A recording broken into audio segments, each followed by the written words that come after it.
ಮತ್ತು ಎಲ್ಲ ವರ್ಗದ ಜನ ನನಗೆ ಸಪೋರ್ಟ್ ಕೊಟ್ಟರು. ಕನ್ನಡ ಕನ್ನಡ ಕನ್ನಡಾಂಕರ ಕನ್ನಡಿಗರಿಗರು ಇದ್ದಾರೆ, ಸಾಕಷ್ಟು ಜನ ಮರಾಠಿ ಭಾಷಿಕರು ಇದ್ದಾರೆ. ಹೋಲ್ ಹಾರ್ಟೆಡ್ಲಿ ಎಲ್ಲರೂ ಸಪೋರ್ಟ್ ಮಾಡಿದರು. ಒಂದು ನಾನು ಹೇಳ್ತೀನಿ, ಈಗ ಮೊದಲೇನಿತ್ತು ಒಂದು ಹಂತದಲ್ಲಿ ಕೆಲವು ವರ್ಷಗಳ ಹಿಂದೆ ಇಡೀ ಮರಾಠಿ ಸಮಾಜ, ಮರಾಠ ಭಾಷಿಕರು ಮತ್ತು ಕನ್ನಡ ನಡುವೆ ಒಂದಿಷ್ಟು ಅಂತರ ಇತ್ತು, ಗ್ಯಾಪ್ ಇತ್ತು. ಆದರೆ ಈಗ ಅದು ಯಾವುದೂ ಗ್ಯಾಪ್ ಉಳಿದಿಲ್ಲ. ನನ್ನ ಪ್ರಕಾರ ಅದು ಗ್ಯಾಪು ಉಳಿದಿಲ್ಲ.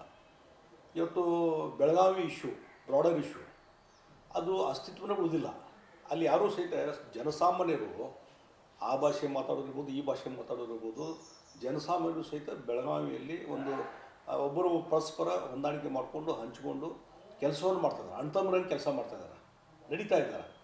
ಹೀಗಾಗಿ ಕೆಲವೊಂದು ಏನು ಘಟನೆಗಳು ಆಗ್ತವೆ, ಅದರಿಂದ ಅದನ್ನು ಓವರಾಲ್ ನಾವು ಇನ್ ಬಿಟ್ವೀನ್ ಭಾಷಿಕರ ನಡುವೆ ಅನ್ನುವಂಥದ್ದೊಂದು ಸಂಘರ್ಷ ನಾವು ಮಾಡಲಿಕ್ಕೆ ಹೋಗಬಾರ್ದು ಅನ್ನುವಂಥದ್ದು ನಂದು ಕಳಕಳಿ ವಿನಂತಿ ಇದೆ. ಅದಕ್ಕೆ ಈಗ ಅದು ಘಟನೆ ಕೆಲವೊಂದು ಆಗಬಾರ್ದಾಗಿತ್ತು, ಆಯಿತು. ಮತ್ತು ಯಾರೂ ಕಾನೂನು ಕೈಗೆ ತೆಗೆದುಕೊಳ್ಬಾರ್ದು. ಬೇಸಿಕ್ಕಾಗಿ ಕಾನೂನು ಕೈಗೆ ತೆಗೆದುಕೊಳ್ಬಾರ್ದು. ಕಾನೂನು ಕೈಗೆ ತೆಗೆದುಕೊಂಡು ಏನೋ ಹಲ್ಲೆ ಅದು ಮಾಡಿದ್ರಲ್ಲ ಅಂಥವ್ರಿಗೆ ಎಲ್ಲ ರೀತಿಯಾದಂಥ ಕಾನೂನು ಕ್ರಮಕ್ಕೆ ಕೊಡಿ, ಅದು ಬೇರೆ ಅನ್ನೋದಿಲ್ಲ. ಆದರೆ ಅದೇ ಒಂದು ಇಶ್ಯೂವನ್ನು ಇಡೀ ಒಂದು ಸಮಾಜಕ್ಕೆ ಅಂಟಿಸುವಂಥದ್ದು ಸರಿಯಲ್ಲ ಅಂತ ನನ್ನ ಅಭಿಪ್ರಾಯ. ಅದಕ್ಕಾಗಿ ಕಾನೂನು ಯಾರು ಕೈ ತೆಗೆದುಕೊಂಡ್ರೆ ಅವ್ರಿಗೆ ಎಲ್ಲ ರೀತಿಯ ಕಾನೂನು ಕ್ರಮ ಕೈಗೊಂಡು ಶಿಕ್ಷೆ ಕೊಡುವಂಥ ಕೆಲಸ ಆಗಬೇಕು. ಪೋಕ್ಸೋ ಕೇಸ್ ಹಾಕಿದ್ದು ಕೂಡ ಭಾಳ ಚರ್ಚೆ. ಪೋಕ್ಸೋ ನೋಡಿ, ಈಗ ಅದನ್ನು ಸಾರ ವಿಚಾರ ಮಾಡಲಾರ್ದೇ ಸಡನ್ ಆಗಿ ಒಂದು ಕಂಪ್ಲೇಂಟ್ ಬಂದದಂತ ಕಾರಣದ ಮೇಲೆ ಪೋಕ್ಸೋ ಕೇಸ್ ಆಗಿ FIR ಫೈಲ್ ಮಾಡುವಂಥದ್ದು ಅಲ್ಲಿದ್ದಂಥ ಪೊಲೀಸ್ ಅಧಿಕಾರಿ ಮಾಡಿದಂಥ ತಪ್ಪು. ಮತ್ತು ಸರ್ಕಾರ ಇಮಿಡಿಯೇಟ್ಲಿ ಅದಕ್ಕೆ ಡೈರೆಕ್ಷನ್ ಕೊಡಬೇಕಾಯಿತು. ಹೀಗಾಗಿ ಅದರಿಂದ ಪೋಕ್ಸೋ ಕೇಸ್ ಹಾಕಿದ್ರಿಂದ ಅದಕ್ಕೆ ಇನ್ನೂ ಹೆಚ್ಚಿನ ರೀತಿ ಮಹತ್ವ ಬಂತು ಆ ಘಟನೆಗಳಿಗೆ. ಅದಕ್ಕಾಗಿ ಸರ್ಕಾರದ ಕೆಲವೊಂದು ತಪ್ಪು ಹೆಜ್ಜೆಗಳಿಂದ, ಅಲ್ಲಿಯ ಆಡಳಿತದ ತಪ್ಪು ಹೆಜ್ಜೆಗಳಿಂದ ಈ ರೀತಿಯಾದಂಥ ಘಟನೆಗಳು ಆಗಲಿಕ್ಕೆ ಸಾಧ್ಯತೆ. ಇದನ್ನು ಕರ್ಬ್ ಮಾಡುವಂಥ ಕೆಲಸ ಆಗಬೇಕು. ಈಗ ಈ ಕಡೆದವ್ರು ಆ ಕಡೆ ಹೋಗ್ತಾರೆ, ಕನ್ನಡಿಗರು ಮರಾಠ ನೋಡಿ. ಈ ಇಡೀ ಇದು ನಮ್ಮ ದೇಶದೊಳಗೆ ನಾವೆಲ್ಲರೂ ಪಾಕಿಸ್ತಾನ, ಇಂಡಿಯಾ ಅಲ್ಲ ನಾವು. ಮತ್ತು ಮಹಾರಾಷ್ಟ್ರ ಮತ್ತು ಕರ್ನಾಟಕ ಯಾವಾಗಲೂ ಕಮರ್ಷಿಯಲಿ ಮತ್ತು ವ್ಯಾಪಾರ ವಹಿವಾಟ, ಈಗ ಹೆಚ್ಚುವರಿ ಬೆಳಗಾವದರ ವಹಿವಾಟ ಎಲ್ಲ ಹೆಚ್ಚುವರಿ ಬೆಳಗಾವಿ, ಬಾಂಬೆ ಕೂಡ ಇದೆ, ಪುಣಾದು ಕೂಡ ಇದೆ, ಅವ್ರ ನಂಟು ಅಲ್ಲಿದೆ ಅಲ್ಲಿ. ಮತ್ತು ಈಗ ಇದಕ್ಕೆ ನಾವು ಹುಬ್ಳಿಗೆ ಛೋಟಾ ಬಾಂಬೆ ಅಂತ ಕರಿತೀವಿ, ಆ ಒಂದು ನಂಟಿದೆ. ಹೀಗಾಗಿ ಒಂದು ಸಹೋದರ ರೀತಿಯಲ್ಲಿ ನಾವು ಬಾಳ್ತಾ ಇದ್ದೇವೆ. ಆ ಒಂದು ವ್ಯವಸ್ಥೆಯನ್ನು ಡಿಸ್ಟರ್ಬ್ ಆಗುವಂಥದ್ದು ಆಗಬಾರ್ದಂತ ನಾನು ಕಳ್ಕಳಿ. ಸರಿ, ಇನ್ನೊಂದು ಕಡೆ DK ಶಿವಕುಮಾರ್ ಅವರು ಕಳೆದ ಕೆಲವು ದಿನಗಳಿಂದ ಕ್ಲೇಮ್ ಮಾಡ್ತಾರೆ, ಮುಂದಿನ ಚುನಾವಣೆ ನನ್ನ ನೇತೃತ್ವದಲ್ಲಿ, ನಾನೇ ಲೀಡರು, ನನ್ನ ನಾಯಕತ್ವನೇ ಇರುತ್ತಂತೆ. ಮತ್ತೊಂದು ಕಡೆ ಈ BJPಗೆ ಎಲ್ಲೋ ಒಂದು ಕಡೆ ಹತ್ತಿರ ಆಗ್ತಿದ್ದಾರೆ ಅಂತ ಅಮಿತ್ ಶಾ ಅವ್ರ ಜೊತೆಗೆ ನಿನ್ನೆ ಕಾರ್ಯಕ್ರಮಕ್ಕೆ ಕೂತರು, ಅದು ಕೂಡ ಭಾಳ ಚರ್ಚೆ ಆಗ್ತಿದೆ ಸರ್. ಇದು ಅವರ ಪಕ್ಷಕ್ಕೆ ಬಿಟ್ಟಂಥ ವಿಚಾರ.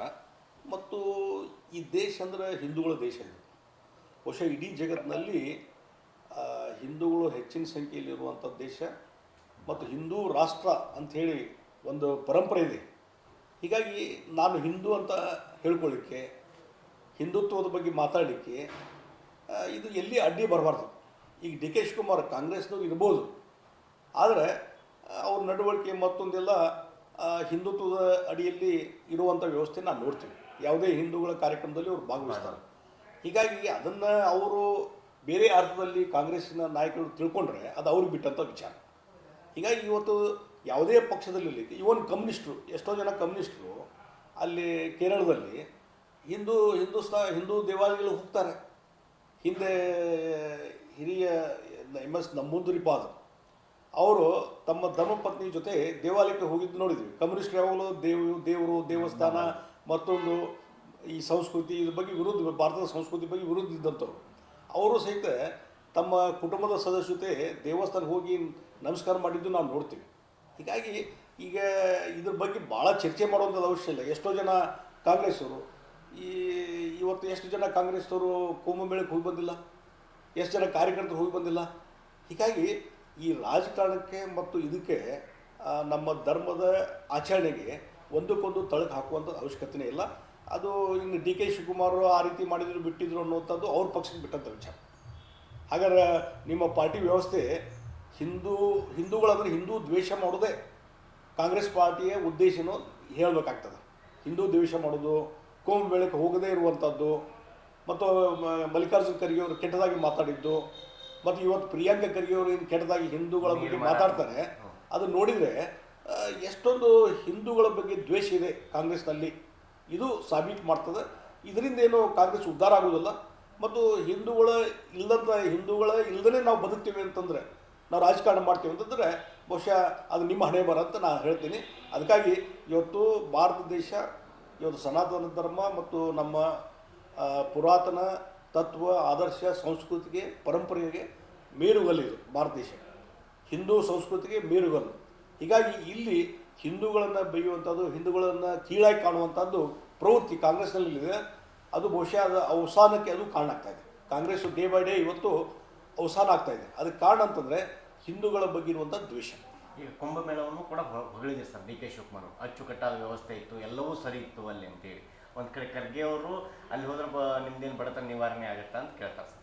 ಅದಕ್ಕೆ ಇದು ಮಲ್ಲಿಕಾರ್ಜುನ್ ಖರ್ಗೆ ಅವ್ರ ಸ್ಟೇಟ್ಮೆಂಟು, ಪ್ರಿಯಾಂಕ ಖರ್ಗೆ ಅವ್ರ ಸ್ಟೇಟ್ಮೆಂಟು ಹಿಂದೂಗಳ ವಿರುದ್ಧ ದ್ವೇಷ ಸಾಧನೆ ಮಾಡುವಂಥದ್ದು ಅದಾಗಿದೆ. ಅಂದರೆ ಅಲ್ಪಸಂಖ್ಯಾತರ ತುಷ್ಟೀಕರಣ ಮಾಡಿದರೆ ನಾವು ರಾಜಕಾರಣ ಮುಂದುವರಿಸಲಿಕ್ಕೆ ಸಾಧ್ಯ ಇದೆ ಅನ್ನುವಂಥದ್ದನ್ನು ಅವ್ರು ತೋರಿಸ್ತಾ ಇದ್ದಾರೆ. ಅದರಿಂದ ಅವ್ರು ಹಾಳಾಗ್ತಾ ಇದ್ದಾರೆ ಅನ್ನುವಂಥದ್ದು ಅವ್ರಿಗೆ ಅರ್ಥ ಆಗ್ತಾ ಇಲ್ಲ. ಹೀಗಾಗಿ ಡಿ ಕೆ ಶಿವಕುಮಾರ್ ಅವರು ಹಿಂದೂಗಳ ಪರಂಪರೆ ಮಾಡಲೇಬೇಕಂದು ನ್ಯಾಚುರಲಿ. ಅದ್ರಾಗ ಭಾಳ ದೊಡ್ಡಸ್ತಿಕೆ ಏನಲ್ಲ. ಅವ್ರು ಕುಂಭಮೇಳಕ್ಕೆ ಹೋಗಿದ್ದು, ಅಥವಾ ನಿನ್ನೆ ಕೊಯಿಮತ್ತೂರಿಗೆ ಹೋಗಿ ಇದಕ್ಕೆ ಹೋಗಿದ್ದು, ಈಶ ಫೌಂಡೇಶನ್ಗೆ ಹೋಗಿದ್ದು, ಶಿವರಾತ್ರಿಯಲ್ಲಿ ಭಾಗವಹಿಸಿದ್ದು, ಇದೆಲ್ಲ ದೊಡ್ಡ ವಿಷಯ ಅಲ್ಲದು. ನ್ಯಾಚುರಲ್ ಪ್ರೊಸೆಸ್ ಇದು. ಇದನ್ನು ಅವ್ರಿಗೆ ಸರಿ ಆಗೋದಿಲ್ಲ ಅಂತಂದರೆ ಡಿ ಕೆ ಶಿವಕುಮಾರ್ ಸಸ್ಪೆಂಡ್ ಮಾಡಿಬಿಡ್ರಿ ಮತ್ತೆ ಕಾಂಗ್ರೆಸ್ ಪಾರ್ಟಿಯಿಂದ. ನಿಮ್ಮ ತತ್ವ ಮತ್ತೊಂದು ಎಲ್ಲ ಅದಕ್ಕೆ ವಿರುದ್ಧವಾಗಿ ಡಿ ಕೆ ಶಿವಕುಮಾರ್ ನಡೆಸ್ಕೊತ ಇದ್ದಾರೆ ಅಂತಂದರೆ ಅವ್ರು ಹೊರಗೆ ಹಾಕಿಬಿಟ್ರಿ ಪಾರ್ಟಿಯಿಂದ. ಈಗ ಇನ್ನೊಂದು ಕಡೆ ಸರ್, ಈ ನಾಯಕತ್ವದ ಗೊಂದಲ ಭಾಳ ನಡೀತಿದೆ ಸರ್. ಅವ್ರೇನಾದರೂ ಬಿ ಜೆ ಪಿಯವ್ರ ಕಡೆ ವಾಲಿದ್ರು ಡಿ ಕೆ ಶಿವಕುಮಾರ್ ಅವರು ನಾನೇ ಲೀಡರ್ ಅಂತಿದ್ದಾರೆ ಸರ್. ಅವ್ರು ಅಲ್ಲೇ ಗೊಂದಲ ಸಾಕಷ್ಟಿದೆ ಸರ್. ಸಿದ್ದರಾಮಯ್ಯ ಮೊದಲಿಂದ ಹೇಳ್ತಾ ಇದ್ದೇನೆ, ಕಾಂಗ್ರೆಸ್ ಪಾರ್ಟಿಯಲ್ಲಿ ನ್ಯಾಷನಲ್ ಲೆವೆಲ್ ಹಿಡ್ಕೊಂಡು ರಾಜ್ಯ ಮಟ್ಟದಲ್ಲಿ ಇನ್ಫೈಟಿಂಗ್ ಭಾಳ ಜೋರಿದೆ. ಒಂದು ಏನಾಗಿದೆ ಅಲ್ಲಿ, ಗಾಂಧಿ ಕುಟುಂಬ, ನೆಹರು ಕುಟುಂಬ ಇದ್ರ ಮೇಲೆ ಎಂಟೈರ್ಲಿ ಡಿಪೆಂಡ್ ಆಗಿದೆ. ಈಗ ಶಶಿ ತರೂರ್ ಅಂತವ್ರು ಭಾಳ ಒಳ್ಳೆಯ ರೀತಿ ಅಧ್ಯಯನ ಮಾಡಿದಂಥ ವ್ಯಕ್ತಿ, ಹಲವಾರು ಉತ್ತಮ ಪುಸ್ತಕಗಳನ್ನು ಬರೆದಿದ್ದಾರೆ ಶಶಿ ತರೂರ್. ಅವರು ಇದ್ದದ್ದು ಫ್ರ್ಯಾಂಕ್ ಆದಂಥ ಅಭಿಪ್ರಾಯಗಳನ್ನ ಹೇಳಿದಾಗ ಅದು ಕಾಂಗ್ರೆಸ್ಸಿನ ಹೈಕಮಾಂಡ್ ವಿರುದ್ಧ ಆಗ್ತದೆ ಅನ್ನುವಂಥದ್ದು ಒಂದು ಏನು ತಿಳುವಳಿಕೆ ಇದೆ. ಅಂದರೆ ಕಾಂಗ್ರೆಸ್ ಹೈಕಮಾಂಡ್ ಅಂದರೆ ನೆಹರು ಫ್ಯಾಮಿಲಿ, ಗಾಂಧಿ ಫ್ಯಾಮಿಲಿ. ಈಗ ಅದ್ರ ವಿರುದ್ಧ ಯಾರು ಹೋಗ್ತಾರೆ ಅವರೆಲ್ಲರೂ ಅವ್ರಿಗೆ ಹೊರಗಿನವರು ಅಂತ ಅನ್ನಿಸ್ತದೆ, ಮತ್ತು ನಮ್ಮ ಕಲ್ಚರ್ ಇಲ್ಲ ಅನ್ನಿಸ್ತದೆ. ಹೀಗಾಗಿ ಈ ರೀತಿಯಾದಂಥ ಅದು ದ್ವಂದ್ವ ಅಲ್ಲಿ ಕಾಂಗ್ರೆಸ್ನಲ್ಲಿ ಇದ್ದುದರಿಂದ ಇವತ್ತು ಸಾಮೂಹಿಕ ನಾಯಕತ್ವ ಅಲ್ಲಿ ಇಲ್ಲ, ಕೇವಲ ಒಂದು ಕುಟುಂಬದ ನಾಯಕತ್ವ ಇದೆ. ಅದರಿಂದ ಎಲ್ಲ ದ್ವಂದ್ವ ಆಗ್ತಾಯಿದೆ. ಮತ್ತು ಇನ್ಫೈಟಿಂಗ್ ಭಾಳ ಇದೆ. ಮತ್ತು ನೆಹರು ಕುಟುಂಬ, ಗಾಂಧಿ ಕುಟುಂಬದವರು ತಮ್ಮನ್ನು ಯಾರು ಹೊಗಳ್ತಾರೆ, ಒಲೈಸ್ತಾರೆ, ಅವ್ರಿಗೆ ಮಾತ್ರ ಆಪ್ತ ವಲಯದಲ್ಲಿ ಮಣೆ ಹಾಕ್ತಾರೆ. ಇಲ್ಲದೇ ಇದ್ದವ್ರಿಗೆ ಗೇಟ್ ಪಾಸ್ ಕೊಡ್ತಾರೆ. ಈಗ ಬಹುಶಃ ಡಿ ಕೆ ಶಿವಕುಮಾರ್ದು ಅದೇ ಪರಿಸ್ಥಿತಿ ಬಂದದ. ಅದೇ ರೀತಿ ಶಶಿ ತರೂರ್ದು ಅದೇ ಪರಿಸ್ಥಿತಿ ಬರ್ತಾ ಇದೆ. ಇನ್ನೂ ಹಲವಾರು ಹಿಂದೆಲ್ಲ ಪ್ರಣಯ್ ಮುಖರ್ಜಿ ಇರ್ಬೋದು, ಮತ್ತೊಬ್ಬರು ಭಾಳಷ್ಟು ಜನ ಹೊರಗೋದ್ರು ಕಾಂಗ್ರೆಸ್ಸಿಂದ. ಅದಕ್ಕೆ ಯಾಕಂದರೆ ಇದೇ ಕಾರಣ. ಈ ಇನ್ ಫೈಟಿಂಗ್ ಇಲ್ಲಿ ಕರ್ನಾಟಕದ ಮೇಲೂ ಕೂಡ ಭಾಳ ಎಫೆಕ್ಟ್ ಆಗ್ತಿದೆ ಸರ್. ಅಭಿವೃದ್ಧಿ